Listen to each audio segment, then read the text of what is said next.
Welcome to the Furlo Capital Real Estate Podcast, where we dive into the intricacies of passive real estate investing. And our mission is to equip people to invest wisely in both properties and residents so that together we can build wealth while improving housing. My name is James, and this is my wife, Jessie. Hey, I was thinking about something that you often tell me this week. I was thinking about it this week, but this happened a little bit ago. Okay. You always say something to the effect of like, if you have an issue, you should go to an expert. Like it's gonna turn out better. You may pay a little bit more, but they're gonna have the proper tools and expertise. They're gonna know how to do things right. Yeah. Well, I tried to adjust a ring. Like, who does that? Oh. I don't. It's Like just a ring. like jewelry. Jewelry ring. I was like, Yeah. it's a little tight. I just want to adjust it. I totally demolished the thing. And I'm like, I used like tools in our garage, which of course I'm like, not designed for. this is so dumb. And it was after the fact that I was like, oh, this is why you call an expert a jeweler to do jewelry. Yes. And I feel like that's quite applicable to real estate. Yeah. That's not what we're talking about, but you tell me that all the time. No, it's true. Yeah, I think that's a good observation because now it's going to cost you more, huh? Yeah, it is definitely going to cost me more to now fix it, not just adjust it. Yeah, well, But it happens.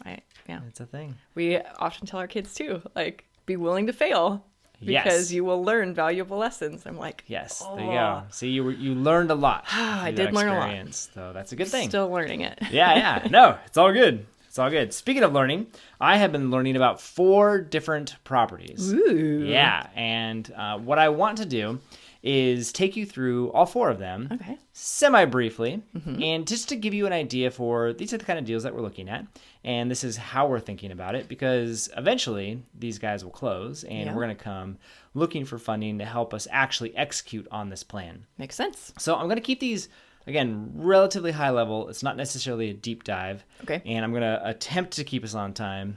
So no We'll see. specific numbers, just I got specific numbers. you got numbers. Yeah. But generality is okay. Yeah, normally get it. I dive into like we'll see. This may be an hour-long podcast, and we'll break it up into 2 parts. I'll try to help you keep it brief. But we'll see. All right, so this first one, I am nicknaming the haunted house. Ooh.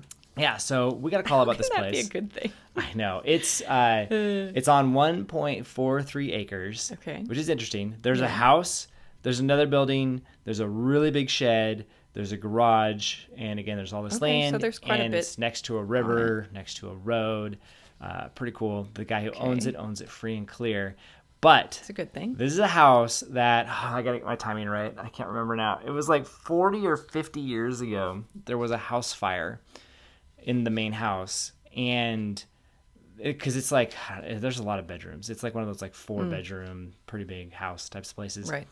And they did not fix it. Most of the house is still burned.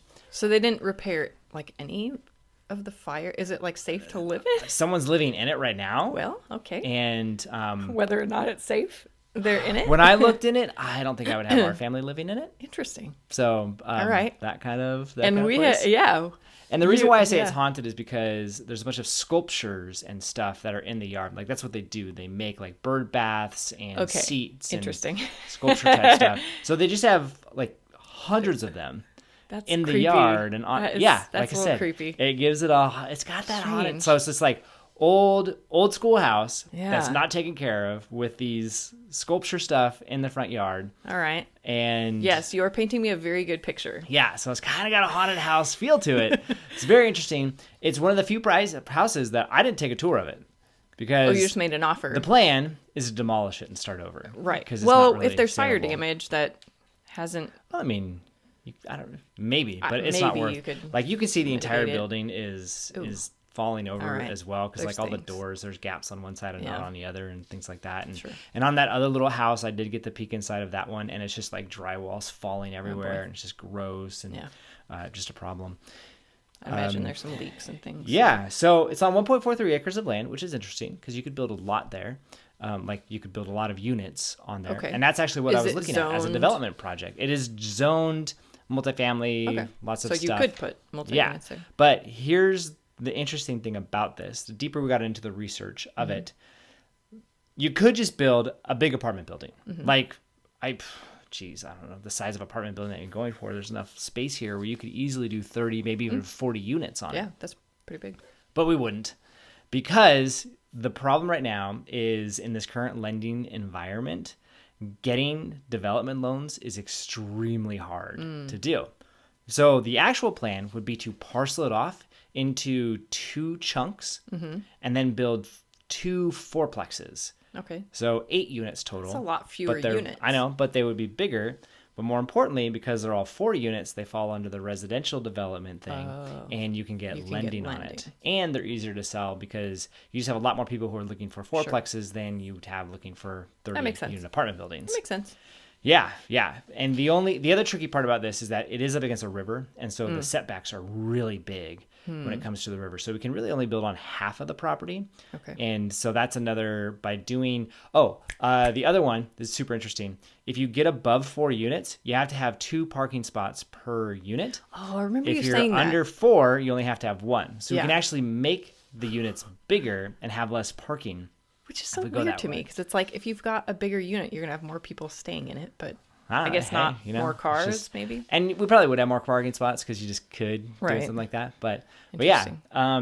So here's what's the takeaway, like one of the big takeaways, though, is one of the types of properties you're potentially looking for is a teardown. Correct. Yes. Yeah, a tear down and do development. Either that or I parcel it up, make it shovel ready, and then sell it as is to another developer. Yeah. The plan for this one, to make all the numbers work, I'd have to pick up this property in like the $150,000 range. Yeah. So interestingly, we know that the seller was basing what he thought the value was off of the assessor office. They have like here's what we think your value is, which had it at $400,000. Which I was like, okay. But it had the land valued at $200, and it had the buildings valued at $200. So I'm like, well, the buildings have 0 value to me, so we're going to lop that off right off the gate. And I would actually have to demolish these buildings, so minus the demo cost. And so that's like $50,000. That's where I get my $150,000 offer price. Yeah. So we met with the seller, and we're like, hey, we're interested. Like, we're moving forward. We went to a Denny's, had breakfast, had Samson with me, and it was funny, man. We were like, we're doing this breakfast. It's like a lunch breakfast. It was like one of those weird like 10:30, which turns into 11:30. Like, wait, what are we eating here? I don't know. He ordered breakfast. I ordered lunch, and we're talking and we're going, and he's just like sharing his life, like everything that's going on. I'm like, okay, this is super interesting. I wonder when we're gonna get down to talking about the property. We get like, I don't know, 55 minutes into this lunch, and I mean like either A, this is going to go a lot longer than I thought it was, which wouldn't be the first time. Or B, I'm like, this is just, I don't know. And we're going, and he goes, well, you know what? I've been thinking about it. I don't think I'm going to sell it. I'm just going to hold on to it. I was like, okay. So you just got a free breakfast out of this deal. Cool, man. Awesome. Thanks for wasting my time for an hour. No, it wasn't a waste of time. It was interesting hearing his story. And this is one of those things where it's like you get the initial no. And so now we're in the follow-up game. And you just kind of like, hey, how's it going? Just wanted to check in. How are things? Because it's kind of a weird situation where this guy owns it, but it's his son who's living there, kind of running this business, and the guy who owns it is also helping run the business. So it's technically like, it's kind of a rental, kind of a commercial property. So no matter what, he would have capital gains. And so the plan would actually be to 1031 it into a different property altogether. So his son could live there and keep doing his thing. Into the new property. Yeah. And so we were coming up with all sorts of creative solutions for it. And ultimately we didn't even get to propose our offer. And so I think our plan with him is, because I think there's going to be some sticker shock over, he thinks it's worth 400 and we're like, it's actually worth like 150. I think we're still going to say, hey, we know you're not interested. We totally get it. Just FYI, this is kind of where we were landing for an offer, just so you know. And then do the follow-up game, because that's how this stuff works, you know? And who knows, 2 years from now, he might be like, yeah, you know what, I'm actually ready to sell. Yeah. So that's the first one. Oh, we are right on time. All right. Really? Yeah. Oh, I thought you wanted to talk for like 5 minutes about each one? Yeah. Are we at 5 minutes? Yeah. Oh. Well, yeah. I mean, had a little 5 minutes. A lot. Had a little intro, and then I talked about it. Said a lot in those 5 minutes. All right. Man. Second one I want to talk about is a foreclosure. Okay. It's up in Salem. Officially, this is a 3-bedroom, 2-bath property, according Officially. to the assessor's office. Okay. How is it being used? Unofficially, there's some more. They Interesting. did like an addition that it's not recorded or something. I don't know. So unofficially, That's always fun. Unofficially, I think it's a 4-3 or a 5-3. Huh. There's an extra bathroom. I know. I'm trying to picture. There's a living room. I think a bedroom. I think it's a 4-3. So they put in extra bathrooms and rooms without permits?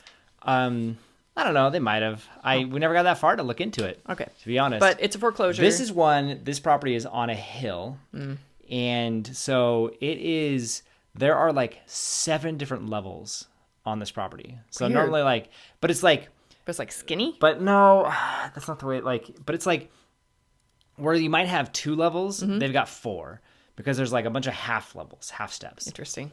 Yeah. Split level it's type of super interesting. deals. Like you go into the main house, you get into a hallway, and then there's like a little half step down onto a little entryway. And then you take some more stairs down into the living room.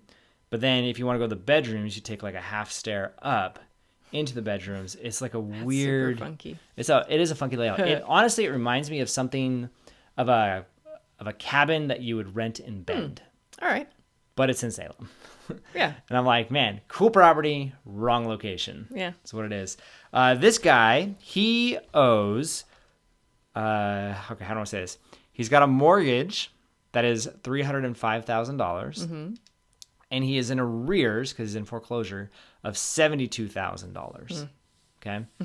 And so, whatever that is, $377 is what he owes total on it. And so our plan would be to offer him somewhere in the neighborhood of $400,000. So he'd get like $20K back. That's pending a title report. My experience with people in foreclosure is that there's something else that they owe. Interesting. And so even though we'd be like, yeah, $20K, once we discover whatever this other thing is, it's probably going to be closer to like $5 or $10K. It's been I have no proof, no thought, but it's been my experience that there's more that's there. So when you initially it's for this deal, but for all deals, when you initially talk with them, you don't have any kind of paperwork, to show. You're just having a conversation. Usually what we have is it's the NOD, the NOD, the notice of default. And so that's what we get. We have that from the bank that's saying, hey, you owe us this much. Which tells you the mortgage payments they missed. It tells us their remaining balance and what it would take to reinstate the loan. So how far behind they are, essentially. But it doesn't tell you if there's any other liens or anything they don't like care. that. Yep. That's the title report that tells you that. Okay. And the only way you're going to get that is to actually, typically the only way you get that is to actually get it into escrow, get it on a contract, go down that route. Okay. Yeah. Part of me doesn't want to know because it's nice to know the surprises at the end because I can make promises like, yeah, we're going to offer you this, you're going to get this. And then it's after all that's been agreed upon, it comes back and go, whoa, you actually owe $10,000 to this other thing. Didn't know about that. Bummer, huh? That's that kind of thing. Because if they knew about it ahead of time, they might negotiate to be like, well, I actually want $410 for this property. Right. Something like that.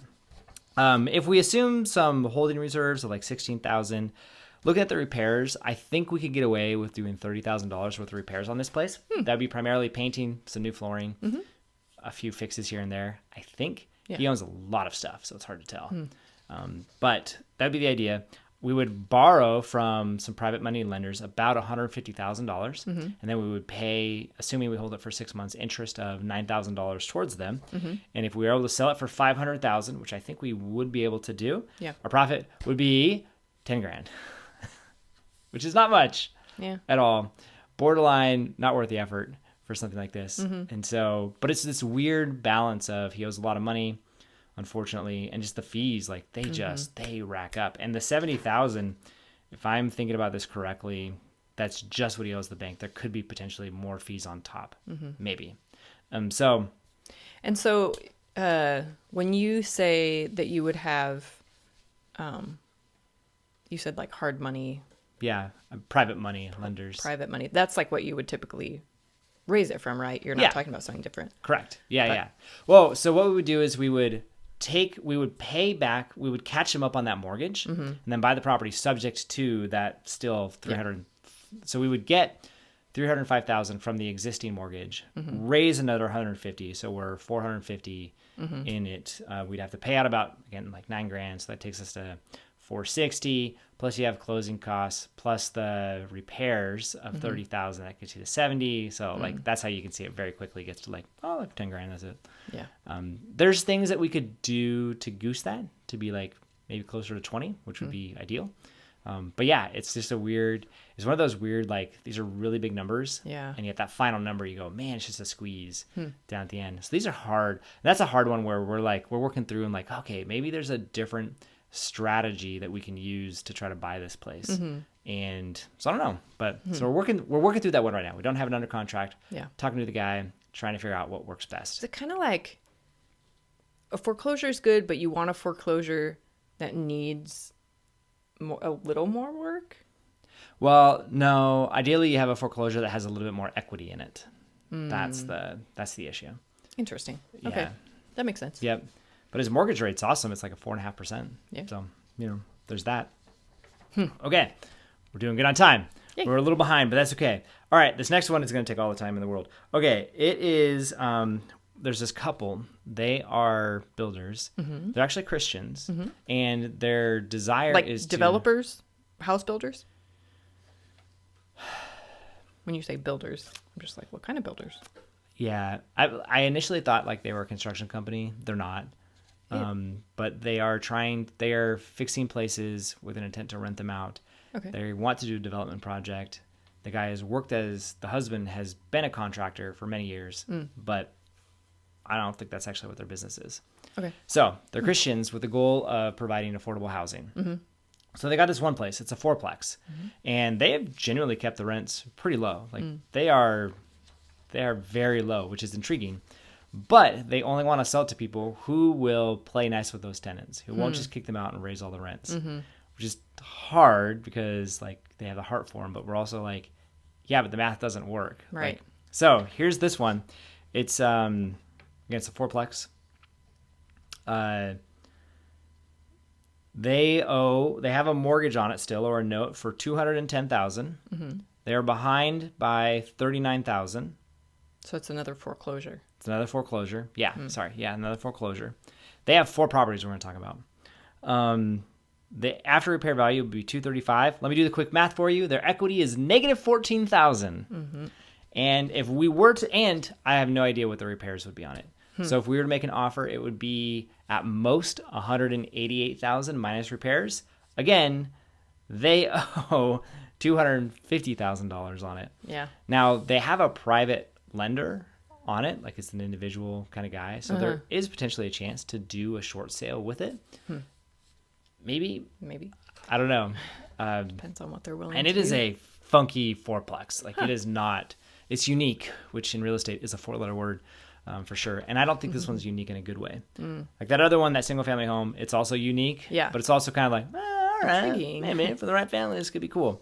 So that's their first one. It's the fourplex. Their second one is, it's a house that's in Brownsville.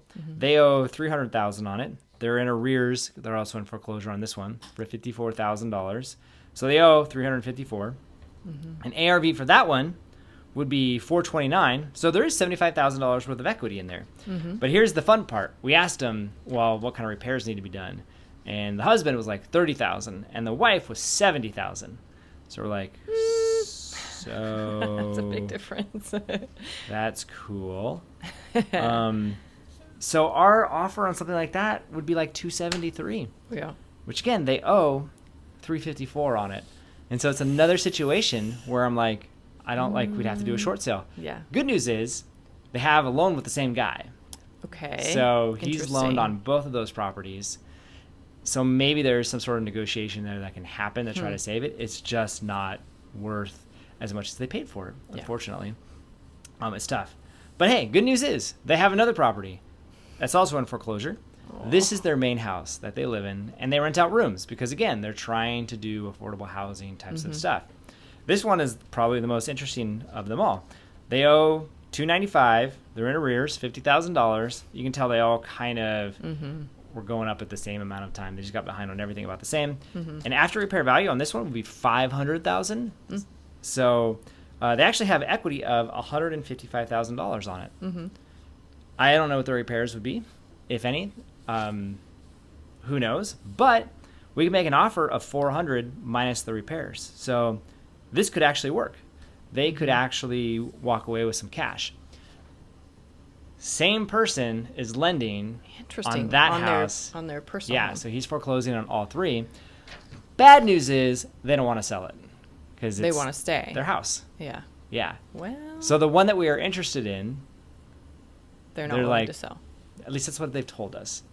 And then finally, they own a piece of land in Sweet Home, and there's currently a rental on it. But the plan is they've started bulldozing the entire thing, and they're going to build units on there. Okay. And it was super interesting because I started asking them more questions about that. Because given our previous one, or given the very first one I talked to, right, the haunted house, I'm like, all right, I've thought about development. Like, what do we got here? Oops, dropped my piece of paper.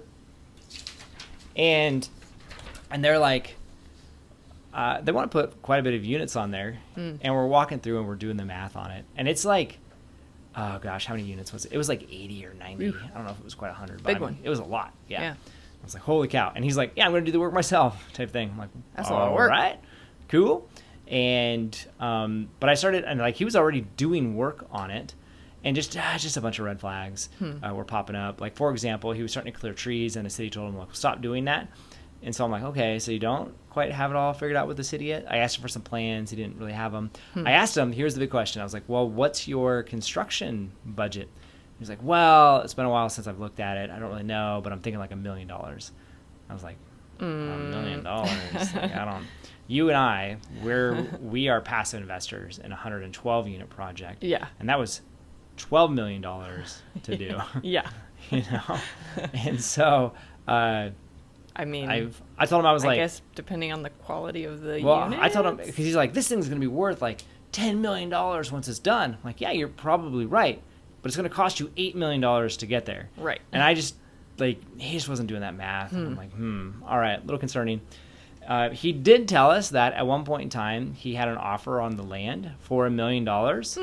And we're both like, why didn't you should take that. He's like, no, because it's going to be worth $10 million. He's like, why would I take $1 million? Because he owes $300 on it. He's like, why would I take $1 million and let someone else do it? And then they like, he goes, it's practically ready. And then they just end up with all this money afterwards. I'm like, well, because you're in foreclosure. Get even with your foreclosures. Yeah. And so I think the plan with with this one is we're going to come at him and say, look, we're interested in buying anything and everything at the end of the day for the right price.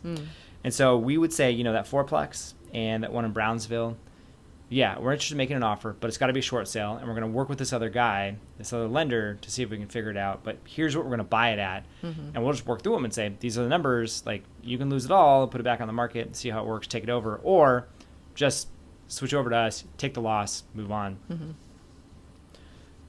I don't know what they're going to do about the primary house. Like, give me a one sentence.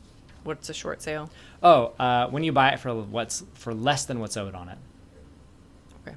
If you owe $200 and you buy it for $100,000, somebody takes a bath, and it's the bank. Or the lender in this case. Right. Yeah, correct. Why would he do that? Well, because maybe he doesn't have the infrastructure to manage the property, right? Like, okay, let's say, for example, let's look at this Fourplex, right? They owe, we'll do some rounding here, $250,000 for it. Okay. If he has to foreclose and then take over the property and do the management and resell it, at best, he'll make like $200,000 on it. Just because there's all these other expenses, and he may not even have, like, he may have to go find a property manager in the area. He may not have that infrastructure. He may have to find a construction crew. He may have to pour more money into it to make it sellable. Like, there's a bunch of things that he may have to do and ultimately lose money. Or he can give it to us for, let's just say, $150,000, which, yeah, he takes a $100,000 loss, but he's like, writes it off as a loss, and he doesn't have to do any of the other stuff, and he's probably built that into his system of like, yeah, no, I lose money every once in a while. That happens. So that's kind of the thought. But he may also be like, no, I'm going to foreclose and go through the process. He may have all the systems in place. It's like, yeah, no, I got a guy who I call better for him who does this, and he's willing to pay me close to market value for it. Maybe. Interesting. Yeah, I don't know. Guess worth a conversation. Our true, like, the advice. So I think we're going to come at them and say two things. Number one, yeah, we're interested. We'll buy all three. Honestly, here's an offer on all three. Think about it. And I think what we'll say is, what we'll tell them is, you know, the piece of land, what you really should do is take that $1 million offer. I know you've got a dream of providing a ton of affordable housing in the area. That's awesome. I don't think you're in a place right now where you can execute on this. What you're better off to do is sell the land, get your $700,000 after all the other stuff that goes into it. You know, let's call it $500,000. I think what you should do is pay off your primary house, like be done with it, and then choose one of the other two, either the Fourplex or the place in Brownsville. I'd probably choose the Fourplex. I don't know. And say, pay off one of those, and then just give the other one back to them. Be like, we're done. Like, just don't even try. You maybe have enough money left over where you can catch up on the note. And if you don't have payments for the other two, you should be able to maybe catch up on that one. And I think you got to let go of the dream of the land, because that's they go, well, we want to keep our primary house because it's awesome, and we want to do the land because it has all this upside. And I think what I want to tell them is, I think it's going to cost you a whole lot more than you want to develop the land, and it's going to be a really long process. I don't think you're actually ready to do this, unfortunately. It's hard because they're also like, well, this is the vision that God gave us to go out and do this. I'm like, yeah, I totally get that. I just don't know if now is the right time because you've got some other stuff going on. So those are hard. Like we talked to them for like 2 hours about all that stuff, hard conversations, and we were kind of like, well, we'll go back, we'll take a look and see what we think. But I think that's the advice that we're going to give them is, don't sell to us, just sell the land to that other person. Yeah. And move on, live to find another day, find another project. It'll be okay. Yeah. But I don't know how willing they are to hear it, but I'm also like, man, it's not up to me. I guess I just got to let them hear it. And if they didn't decide to sell the land, would you then make an offer? That seems weird. I don't know. I might be one of those weird things where if they're in foreclosure and they say no to us, we may reach out to that lender. Like, hey, FYI, we heard about this. We talked to them. They're not willing to sell to us. If it comes to foreclosure and you're looking to just offload these things, we'd love to chat. Yeah. Probably what we'll do and see what happens, right? Yeah. I don't know. All right. Last one that we're looking at. This is a mobile home. You have mentioned this one to me. Yes. It's a 2-bedroom, 2-bath, 924 square foot mobile home. It's in a park. Yep. It's a 55 and older community. And I think we're going to buy it. Like, they've given us the thumbs up, but it's like we're working through the park owners, and there's just delays and whatever. They didn't like our paperwork, so they're making their own. Like, fine, whatever. I think that's what's happening. I don't know. It needs some work. It needs about $20,000 worth of repairs. I think there's about $10,000 worth of holding costs. So that's $30,000. I think it would sell for about $45,000 when it's all fixed up. Okay. Maybe. So that's $15,000 minus the sale price. Which, good news, sale price is $1. So it's a pretty good margin. That actually stands a chance to be the most profitable of all of these why deals. Are they selling it for $1? Because the park owners make money off of lot rent. Okay. Not off the sale of the unit. Yeah, because typically other people own the units. They just inherited this thing. So they're paying utilities, and they're not getting paid the lot rent, which is $1,100 a month. And so they're willing to sell it to me today for $1, let me fix it up, get all the profits from it, and then they get lot rent the entire time, and they're happy. Now, what's kind of funny about this is they actually won't let me rent. They won't let me rent the lot from them because I'm not 55, but they will let me store it there. So I can have a storage agreement, which happens to be the exact same amount. Yeah. And will be an annual storage lease. They just don't want you moving in. Right. Having like wild parties. I know. Well, wild 40-year-old there's got to be some sort of parties. There's rules about it, and so they have to create. It's a different thing. They're just storing it for me. Interesting. Yeah, yeah. How often does that happen? That parks inherit mobile homes? I don't know. I'm new to that space. This just kind of fell into my lap, and I was like, all right, let's take a look at it. And so it needs a new roof, it needs new flooring, could use some new paint and new appliances. And but it's luckily so they're small. Pretty small. We could do all that for like $20,000. There's a couple other repairs that we need to happen, but it should be pretty quick. All right. So, Yeah, so there you go. Those are, again, the point of sharing that is to just real briefly be like, yeah, these are the kind of things that we're looking at. These are some of the numbers. Here's some of the logic, and here's our plans moving forward. Just a real quick, like, yeah, these are, if you're listening to this, you're going like, oh, okay, yeah, am I interested in this kind of deal? Does that make sense? Does that logic that James is working through make sense? Am I being appropriately risk adverse? Yeah. And things like that. So yeah, there you go. Cool. Those are my deals. I love getting the update on all awesome. the different things. Cool. It is helpful that you give them names because I can't keep track of things. I know. Yeah. No, Haunted house, dollar house. Like I can wrap my head around that. House. All right. I like it. Oh, that's awesome. Cool. And if you enjoyed listening to this as well, we would absolutely love it if you left a rating or review. Doesn't cost you anything to do so we would greatly appreciate it. And if you would like to learn more about investing with us, you can at furlo.com. Again, thanks for listening and have a great day.